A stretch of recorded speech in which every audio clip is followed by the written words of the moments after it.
You think medieval taverns served beer and wine. That's half the story. Walk into a smoky tavern in 1347, and the man beside you is drinking boiled chicken mixed with ale, spiced with raisins. The woman in the corner sips hot wine, curdled with milk until it's chunky, like cottage cheese. The blacksmith at the bar just ordered his third mug of bread-soaked beer, so thick you could eat it with a spoon. This isn't a horror show. This is Friday night. Medieval taverns weren't just drinking establishments. They were chemistry labs, run by people who had zero understanding of chemistry, but somehow kept entire populations alive. Because here's what nobody tells you about medieval beverages. They were solving problems we can't even imagine today. Water could kill you faster than a sword. Grain shortages meant you couldn't waste barley on regular beer. Winter meant no fresh ingredients for 6 months straight, so they got creative. Disturbingly creative. I'm going to walk you through exactly what filled those tankards, and I'm not talking about the watered-down romantic version you've seen in movies. We're diving into cock ale, a drink that required you to boil an entire rooster in your beer. We're examining Groot, the herbal beer that could leave you hallucinating if the brewer used too much henbane. We're looking at posset, which was essentially alcoholic custard served in a mug. And we're going to understand why children drank beer for breakfast, why monks were the best brewers in Europe, and why a drink called sops in ale was considered both food and beverage simultaneously. The medieval world ran on fermentation, not because people were alcoholics, because they were survivors. That mug in your hand wasn't leisure, it was infrastructure. Let me start with the drink that powered everything. Small beer, not small as in cute or insignificant, small as in weak, watery, barely alcoholic, and absolutely essential. Imagine waking up at dawn in a medieval village. You're a farmer, a blacksmith, a nun, doesn't matter. Your first drink of the day is ale, not coffee, not water, ale. But this isn't the stuff that gets you drunk at parties. This is small beer, brewed from the third or fourth runnings of the mash, the leftovers after the good strong stuff has been extracted. It contains maybe 1 or 2% alcohol, just enough to kill the bacteria that would otherwise tear through your intestines like a battlefield charge. The process worked like this. Brewers would take malted barley, soak it in hot water to extract the sugars, then drain off that first liquid to make proper beer. Then they'd add more water to the same mash, drain it again for a second batch, sometimes a third, sometimes a fourth. Each time, the liquid got weaker, paler, less alcoholic. That final pathetic runoff became small beer. They'd boil it again, throw in whatever herbs they had, usually dregs of hops or nettles or sage, then let it ferment just enough to preserve it. The result tasted sour, murky, faintly bitter, but it was safe. English manorial rolls from the 13th century record laborers receiving up to a gallon of small beer per day as part of their wages, not as a bonus, as infrastructure. When peasants worked the harvest fields, barrels of small beer arrived with the scythes and rakes. It was liquid bread. It filled the belly, provided calories, and kept you hydrated without the risk of cholera. Children drank it. Schools served it. Monasteries rationed it out like clockwork. A Yorkshire account from the 14th century mentions a brewer who added mashed apples and wood ash to salvage a spoiled batch. The result was apparently drinkable, barely. Here's the thing modern people don't grasp. Medieval folks weren't idiots. They knew water could kill them. They saw the correlation between drinking from the village well and violent diarrhea. They didn't understand germ theory, but you don't need a microscope to notice that people who drink bad water often die soon after. Wells were shallow and contaminated, especially in towns where chamber pots emptied into the streets. Rivers were open sewers. The Thames in London wasn't a romantic waterway. It was a flowing toilet carrying human waste, animal carcasses, and tannery runoff downstream to the next unfortunate village. You could boil water, sure, but that required firewood, time, and motivation. Firewood wasn't free. It had to be gathered or purchased. In crowded towns, wood was expensive, and boiling water was a chore you'd rather outsource to your drink of choice. Easier to just brew small beer in massive quantities and call it a day. The alcohol content was low enough that you could drink it all day without getting impaired. 1% alcohol won't make you drunk, but it will kill harmful bacteria. The boiling process during brewing helped too, so small beer became the default beverage for everyone from toddlers to grandmothers. It was the great equalizer. The soot-covered apprentice and the weary priest drank the same stuff. When you woke up, small beer. When you worked the fields, small beer. When you ate your evening pottage, small beer. It was as fundamental to medieval life as electricity is to ours. In London, alewives, women who brewed and sold beer from their homes, were vital to the economy. These weren't professional breweries in the modern sense. These were households with an extra cauldron and some business sense. The alewife would brew batches of small beer and regular beer, then sell them from her doorstep or at the local market. Town regulations required her to post a sign outside, usually a bundle of hops or ivy leaves, to indicate she was licensed to sell. If she watered down her beer to stretch the batch and got caught, she'd face fines or public shaming. Sometimes they'd put her in the stocks with a sign explaining her crime. Beer quality was serious business because the entire population depended on it. But small beer had limits. It was boring, it was barely nourishing, and when you had something to celebrate, a wedding, a harvest festival, a saint's day, you wanted something better, something that didn't taste like damp socks and disappointment. Enter mead, the golden drink, the mythic beverage. If small beer clung to muddy boots, mead floated in on velvet cloaks. This was fermented honey and water, infused with herbs and spices, brewed in cloisters and castles. Honey was expensive. A single barrel of honey could cost as much as a cow. You didn't waste it on just anyone. That meant mead was reserved for the elite, the ceremonial, the indulgent. It was the champagne of the medieval world. Picture a long wooden hall. Tapestries flutter at the drafty edges. Warriors clank mugs as bards sing epics about battles and doomed love affairs. The mead flows thick as syrup, golden as firelight bouncing off polished helms. It's intoxicating not just in alcohol, but in atmosphere. The very air smells of honey. Each sip coats your throat with sweetness. This isn't hydration. This is an experience. Norse warriors believed mead was the source of poetic inspiration, brewed in the belly of a god and passed to worthy humans. In their mythology, the gods themselves drank mead in Valhalla. To drink mead was to participate in something sacred,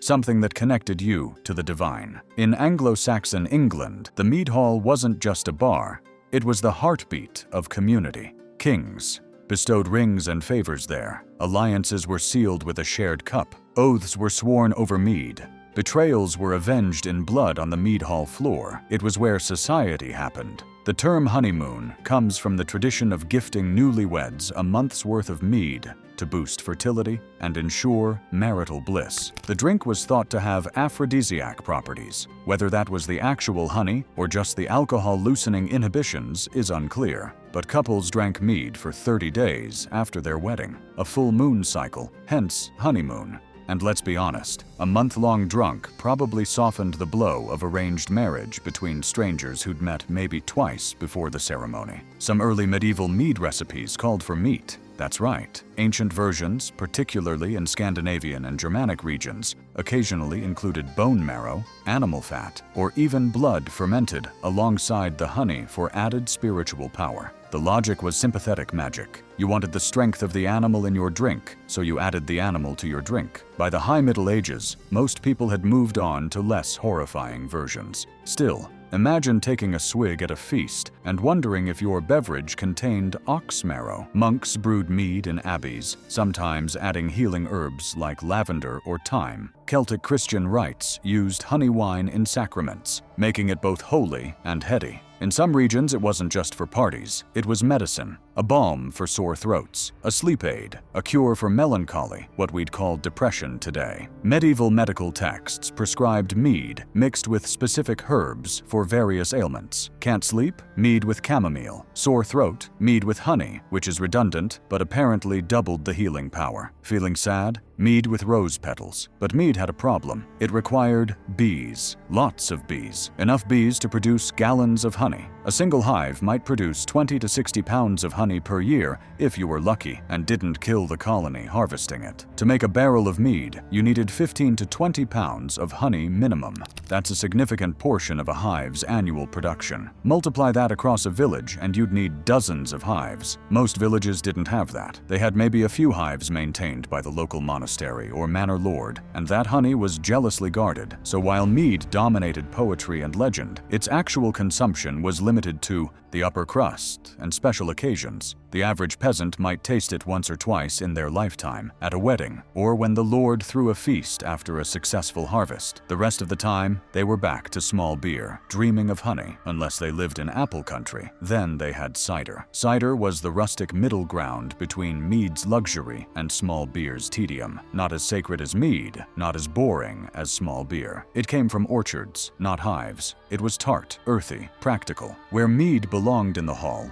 and beer in the fields, cider sloshed around in both. It was democratic in a way mead never could be, because apples, unlike honey, grew in abundance if you lived in the right region. Picture late autumn in southern England or Normandy. Orchards misted over in the morning, trees shedding bruised, overripe fruit that thuds onto damp grass. The smell is overwhelming, sweet rot, mixing with earth. People gather to press apples. The presses are wooden, massive, creaking under pressure as juice runs out in sticky amber streams. Cider wasn't just made, it was wrung from the land. Families would spend days processing their apple harvest, pressing hundreds of pounds of fruit into barrels that would sustain them through winter. Unlike mead, cider didn't require expensive ingredients. Unlike beer, it didn't need grain, which was crucial during poor harvests when every kernel of barley went to bread instead of brew. Apples grew wild in some places and were cultivated with increasing sophistication by monasteries and manor lords. A well-maintained orchard could produce cider for an entire village. Cider could be strong or weak, sweet or sour, depending on the apple varieties and fermentation time, and it aged well, making it ideal for winter storage when fresh drinks were scarce. By the 13th century, cider had become so popular in southern England that manors recorded apple orchards as taxable assets. Estate inventories listed not just land and livestock, but number of apple trees and estimated cider production. In Normandy, local laws described disputes over cider rights and storage barrels. Who owned the apples from trees on disputed boundary land? How much cider did a tenant owe their lord as rent? These weren't trivial questions. This wasn't a novelty drink. It was infrastructure, as essential as grain stores. In some regions, cider was fermented with wild herbs, or even bits of cheesecloth from previous batches. Yes, cloth cider starters were a thing. The fabric would be soaked in a successful batch of cider, then dried and saved. When it was time to make the next batch, you'd toss the cloth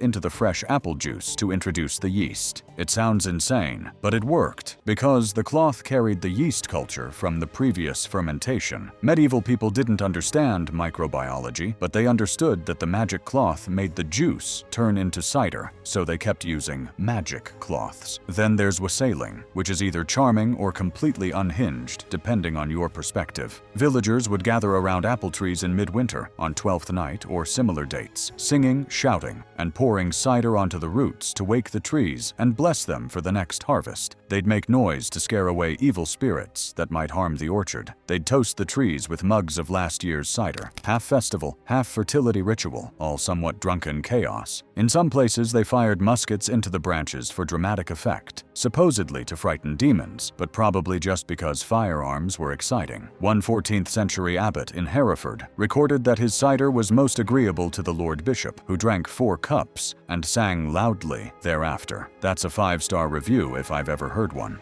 The abbot went on to describe his cider-making process in detail, noting that proper pressing technique and barrel storage improved flavor considerably. Monks, as we'll see repeatedly, took their beverages seriously. Wealthier households drank spiced, warmed cider. Think medieval mulled cider, thick with cinnamon and clove, served in the Great Hall during winter feasts. Some physicians prescribed it for cooling the liver, which sounds medically dubious, but beat the alternative treatments like bloodletting or applying leeches. If your choice was hot-spiced cider or having someone drain a pint of your blood, you'd pick the cider too. Cider filled the gap between seasons, between classes. Nobles drank refined versions in decorated cups. Peasants drank rough versions from wooden mugs. Everyone drank it because it was there. It was good, and it was safer than water. It was the taste of a region in a mug, carrying the flavor of local apples and local dirt and local tradition. When autumn came and the presses started working, the whole village smelled like fermenting fruit. That smell meant survival, meant winter provisions, meant one less thing to worry about when the snow came. But we're just getting started, because the drinks I've mentioned so far, small beer, mead, cider, those make sense to modern palates. We understand fermented beverages. We get alcohol as a preservation method. Now let me introduce you to the weird stuff.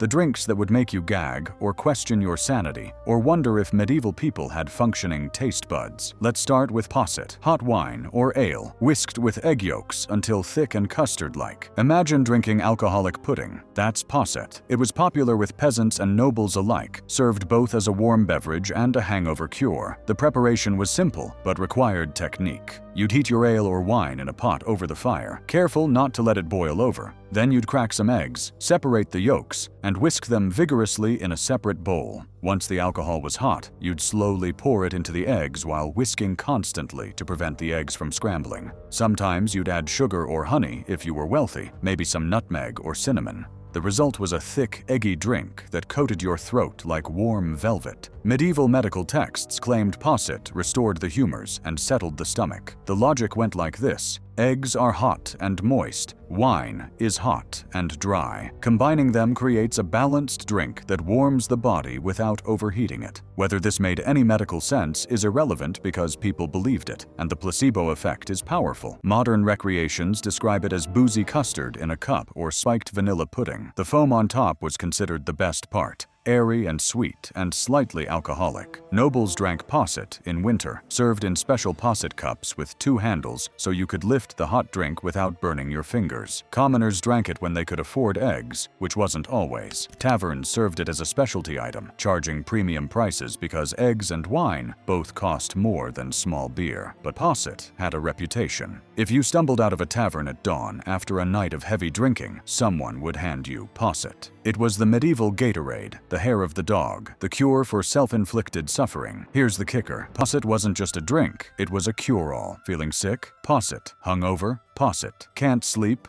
Posset. Weak after illness? Posset. Women drank it during childbirth for strength. Soldiers drank it before battle for courage. Old people drank it for warmth when their joints ached in winter. It was the medieval equivalent of have you tried turning it off and on again, except the solution was always drink some eggy alcohol. Then we have braggot, which sounds like a fantasy creature but was actually half beer, half mead. Sweet, heavy, absurdly alcoholic. Brewers would mix malted ale with honey, creating a hybrid that combined the body of beer with the sweetness of mead. The fermentation process was tricky because honey and malted barley ferment at different rates. Too much honey and it would be cloying. Too much malt and you'd lose the mead character. Get it right, and you had a drink that could knock you flat after 2 mugs. Braggot was reserved for feasts, considered a party drink for its intoxicating strength. It wasn't something you drank casually on a Tuesday afternoon. It was for celebrations, for moments when getting thoroughly drunk was not just acceptable, but expected. Weddings served braggot. Harvest festivals featured barrels of it.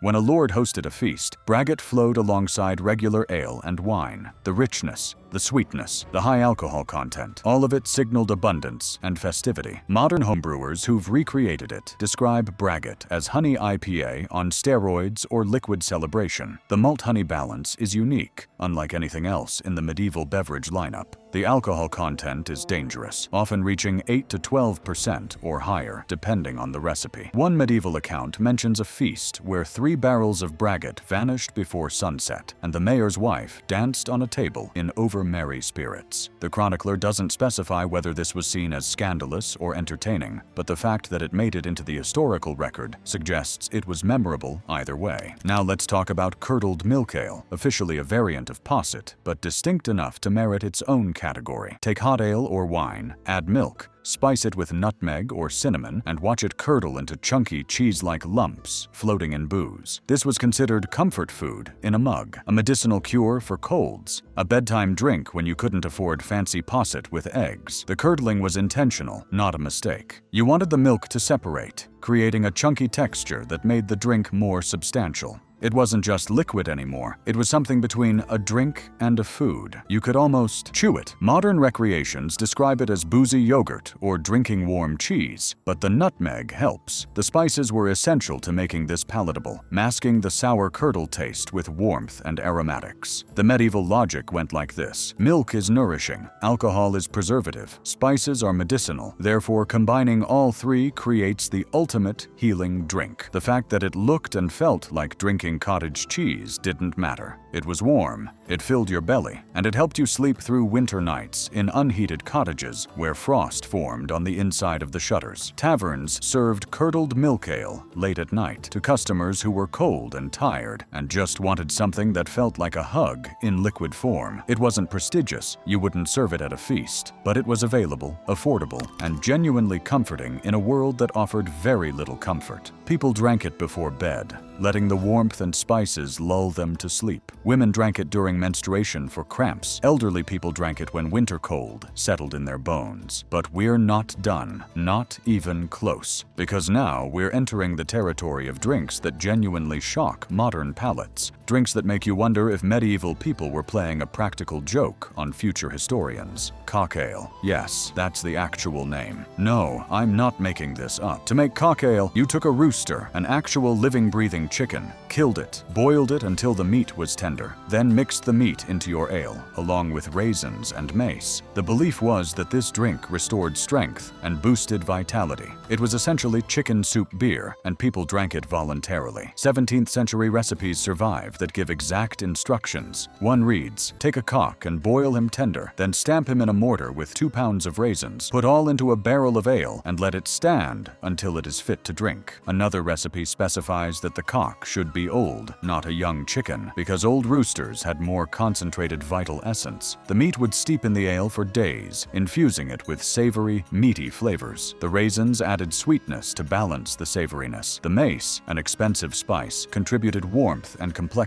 Modern recreations describe it as savory broth beer hybrid, or oddly drinkable, like chicken soup ale. One person noted, boosts vitality? Maybe placebo, but it's bizarrely not terrible. Thank you, Obi. Chicken flavor is prominent, but not overwhelming, especially once the spices and raisins do their work. It's strange, absolutely, but it's not unpalatable. You could drink it. People did drink it. Taverns served it as a specialty item for customers recovering from illness or looking for an edge in strength and stamina. The logic here was ancient medical theory. Roosters were considered hot and dry in humoral medicine, which meant they provided energy and vitality. Combining them with ale, which was cold and moist, supposedly balanced your internal humors while still delivering the rooster's vital essence. Whether it actually worked is debatable. Whether people believed it worked is not. Cock ale was prescribed by physicians. It appears in medical texts. It was a real treatment for real ailments, or at least ailments people thought were real. Let's escalate. Sops in ale, which was exactly what it sounds like. Bread soaked in beer until mushy. Tavern goers would dunk stale bread into their ale, letting it absorb the liquid until it turned into alcoholic porridge. Sometimes the bread was added directly to the mug, creating a thick, sludgy mixture you could almost eat with a spoon. This was both food and drink simultaneously, popular with poorer customers who couldn't afford separate meals. The practice made economic sense. Stale bread that would otherwise go to waste became edible again. Beer that was too sour or weak became palatable when soaked into bread, the starches absorbing off flavors. If you were broke, nursing a single mug of cheap ale all night, you could make it more filling by adding bread. Suddenly your drink was also dinner. The tavern keeper didn't mind because you were buying ale. You didn't mind because you were getting more calories for your coin. It tasted like yeasty porridge, the bread breaking down into a thick paste mixed with beer. The texture was slimy if the bread got too soggy, but if you timed it right, the bread stayed somewhat intact while absorbing enough ale to be soft and flavorful. Modern recreations note, it's soggy cereal, but with beer. Filling, but texture is off-putting today. Medieval people didn't care about texture. They cared about calories and staying full until the next meal. Sops in ale appears in literature and account books. Shakespeare references it. Chaucer mentions it. It was common enough that it didn't need explanation. Everyone knew what it was. In some regions, specific types of bread were preferred for sopping, usually heavy, dense loaves that could absorb liquid without disintegrating immediately. White bread was too soft. Rye bread was too dense. Barley bread hit the sweet spot. Now for the drinks that could genuinely harm you. Gruit ale, brewed with herbs instead of hops. Before the widespread adoption of hops in the 14th and 15th centuries, brewers used gruit, mixtures of herbs like wormwood, yarrow, juniper, or even henbane. These herbs gave the beer a bitter, medicinal taste that prevented spoilage and added flavor. But here's the problem. Some of them were mildly toxic or psychoactive.